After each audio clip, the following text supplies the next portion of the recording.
बहुत बड़े इंडस्ट्रियलिस्ट हमारे देश के, उनका नाम लेना ठीक नहीं है। उनका बेटा आया था मेरे पास, कहता है आपसे बार बार पूछा जाता है what is your economic policy. कहता है 2 शब्दों में आपकी इकोनॉमिक पॉलिसी डिफाइंड है, ऑनेस्ट पॉलिटिक्स। कहते हैं there can not be any other economic policy than honest politics. अगर आप ईमानदार राजनीति इस देश के अंदर ले आते हो तो इकोनॉमिक्स तो अपने आप आओ, इकोनॉमिक्स इज द आउटकम। कहता है कि ये लोग कहते हैं हम विकास करेंगे, हमारी सरकार ने विकास किया। सरकारें विकास थोड़ी करती है, विकास तो आम आदमी करता है, विकास तो चाय वाला करता है, विकास तो रेडी वाला करता है, विकास तो किराने वाला करता है, विकास तो स्टोर वाला करता है, इंडस्ट्रियलिस्ट करता है, जनता करती है विकास। सरकार का क्या काम होता है? सरकार का काम होता है न्याय देना, सरकार का काम होता है सुरक्षा देना, सरकार का काम होता है भ्रष्टाचार मुक्त वातावरण देना। कौन सी पार्टी आज जो इन बातों की इनकी बात करती है? राहुल गांधी जी बात करते हैं न्याय की, राहुल गांधी जी बात करते हैं भ्रष्टाचार मुक्त भारत की, राहुल गांधी जी बात कर सकते हैं क्या देशवासियों को सुरक्षा दिलाने की? मोदी जी बात कर सकते हैं क्या न्याय की? मोदी जी बात कर सकते हैं कि सुरक्षा दिलाने की या भ्रष्टाचार मुक्त? दोनों की कैबिनेट उठा के देख लीजिए, कल मैं कंपेयर करने बैठा था। राहुल गांधी जी के कैबिनेट उठा के देख लीजिए, एक से एक बड़े बड़े महारथी भरे पड़े हैं उसके अंदर, भ्रष्टाचारी भी अपराधी भी। और मोदी जी की कैबिनेट उठा के देख लीजिए गुजरात की, एक से एक बड़े बड़े क्रिमिनल्स और वो बड़े बड़े हैं भ्रष्टाचारी। अभी तक इस देश को मुकेश अंबानी जी खुल के कहते हैं, उसमें नीरा राडिया के टेप में आया हुआ है कि कांग्रेस तो मेरी दुकान है। इस देश को मुकेश अंबानी जी चलाते थे अभी तक, और नहीं 1 साल से मोदी जी के पीछे भी मुकेश अंबानी लगे हुए हैं। तो चाहे मोदी जी आ जाए चाहे राहुल गांधी जी आ जाए, देश को तो मुकेश अंबानी चलाएंगे। आपने प्राइसिंग की बात की, बड़ी अच्छी बात की, यही बहाना दे रहे हैं वो लोग। मेरा कुआं है, इस देश के लोगों का कुआं है, उस कुएं से गैस निकालनी है। उस कुएं का मालिक कौन है? आप हैं, मैं हूं, इस देश की जनता है। हमारा कुआं है। हमने मुकेश अंबानी जी को कुआं दिया, हमने कहा जी भी इसमें से गैस निकाल के हमको दिया करना।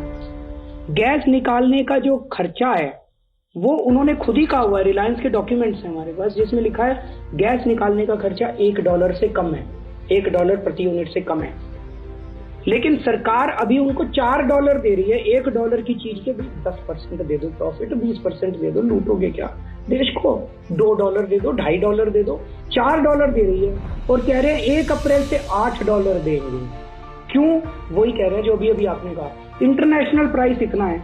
भाई मेरी चीज है, मेरा कुआं है, मेरे कुएं से मैं तेल गैस निकालूंगा। इंटरनेशनल प्राइस का क्या मतलब है? इससे बाजार भाव का इससे क्या मतलब है? मेरे घर की चीज है, मेरे घर की चीज। मान लो आपका एक खेत है, खेत निकालने के लिए आपने किसान को रखा, एक आदमी को रखा, भी तू वो गए मैं लौकी आपको मार्केट रेट पे बेचूंगा।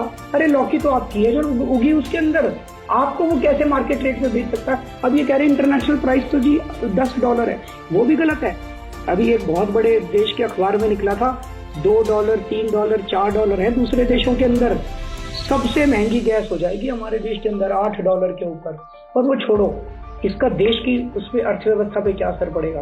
आज $4 की गैस $8 पे अगर ये 1 अप्रैल से कर देते हैं, सीएनजी के रेट बढ़ जाएंगे, ट्रांसपोर्ट के रेट बढ़ जाएंगे, लगभग डबल हो जाएंगे। नहीं अरविंद, एक मिनट, हाँ, सीएनजी के रेट लगभग डबल हो जाएंगे, ट्रांसपोर्ट के रेट बढ़ जाएंगे, बिजली के दाम बढ़ जाएंगे। ये गैस से बिजली भी बनती है, बिजली के दाम बढ़ जाएंगे, इसी गैस से फर्टिलाइजर बनता है, सारे खाने की चीजें बढ़ जाएंगी, अर्थव्यवस्था पूरी तरह से चरमरा जाएगी और पूरे देश के अंदर हाहाकार मच जाएगी। क्यों?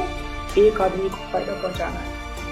लगभग 1 लाख करोड़ रुपए पर एनम का फायदा होगा उसको। पूरे देश का बजट 13 लाख करोड़ का, उसमें से 1 लाख करोड़ रुपए एक आदमी को उठा के दे दिया। बीजेपी चुप है और कांग्रेस एक्टिवली। मनमोहन भाई आप लोग बोलते क्यों नहीं इस बात पे? चुप क्यों हो? देश की जनता जानना चाहती है कि ये सीधा सीधा भ्रष्टाचार की वजह से महंगाई हो रही है। महंगाई का और कोई कारण नहीं है इस देश के अंदर। बीजेपी, कांग्रेस और कुछ चंद कॉर्पोरेट जो भ्रष्ट कॉर्पोरेट से वो मिले हुए हैं, उनके लालच की वजह से इस देश के अंदर महंगाई हो रही है। पहली बार इस देश के अंदर ऐसा हुआ है कि किसी ने मुकेश अंबानी को और अनिल अंबानी को सीधे चुनौती दी है। अभी तक बातें करते थे, कुछ लोग बातें करते थे, पहली बार ऐसा हुआ मुकेश अंबानी के खिलाफ एफआईआर दर्ज कराई गई और अनिल अंबानी के खिलाफ सीएजी का ऑडिट ऑर्डर कर दिया गया। अब इट इज पिंचिंग देम, कहते हैं ना where it hurts the most, वहां पे इनको पिंच कर रहा है। इसीलिए ये बीजेपी, अभी 4-5 दिन पहले था, मैं जब पूछा करता था पत्रकारों से, सब कहते थे ऐसा है ये बाहर कांग्रेस और बीजेपी वाले चिल्ला रहे हैं लेकिन ये आपकी सरकार नहीं गिराना चाहते, ये चाहते हैं आपकी सरकार, ये अंदर आपके फेवर में वोट करेंगे, लोकपाल बिल पास करा देंगे। जैसे ही मैंने मुकेश अंबानी के खिलाफ उस दिन एफआईआर दर्ज की, अगले दिन उन्होंने कहा दोनों मिल गए हैं, दोनों खुल के आपकी सरकार गिराएंगे। दोनों साथ आ गए, बीजेपी और कांग्रेस वाले दोनों साथ आ गए। आज बीजेपी कांग्रेस वाले कह रहे हैं मुकेश अंबानी के खिलाफ एफआईआर अनकॉन्स्टिट्यूशनल है। कॉन्स्टिट्यूशन में एफआईआर लिखी होती है क्या? किसको बेवकूफ बना रहे हैं? बीजेपी वाले कह रहे हैं अरुण जेटली जी का वो है ब्लॉग है, सीरियस एलिगेशन है ये जिसका जिक्र आप कर रहे हैं, बहुत सीरियस अरुण जेटली जी एलिगेशन का वो है, फेडरल स्ट्रक्चर के ऊपर हमला है मुकेश अंबानी के खिलाफ एफआईआर। अरे बाप रे, फेडरल स्ट्रक्चर के ऊपर हमला हो गया, एफआईआर मुकेश अंबानी के खिलाफ एफआईआर ना हो गई कोई बहुत ऐसी वो हो गई नहीं, ये बहुत सीरियस एलिगेशन, इसलिए इसका मतलब है इस देश में पॉलिटिक्स क्या कॉर्पोरेट चला रहे हैं, कॉर्पोरेट को बचाने के लिए पूरी पॉलिटिक्स हो रही है और जनता जो वोट डालती है यही डालती है। मोदी और राहुल गांधी केवल चेहरा है, इनके पीछे कुछ और लोग हैं और वो लोग हैं मुकेश अंबानी जैसे लोग। अकेला वो नहीं है, मुकेश अंबानी इंडिविजुअल नहीं है, वो एक व्यवस्था का नाम है, एक ऐसी व्यवस्था का नाम है जो इस देश को पूरी तरह से लूट रही है और उस व्यवस्था के मोहरे हैं मोदी और राहुल गांधी। जनता से ये कहना है कि अब घर में बैठने से काम नहीं चलेगा। जनतंत्र जनता के द्वारा जनता के लिए जनता का होता है। आपको घर से बाहर निकलना पड़ेगा, नहीं तो जनतंत्र खत्म हो जाएगा, भारत खत्म हो जाएगा।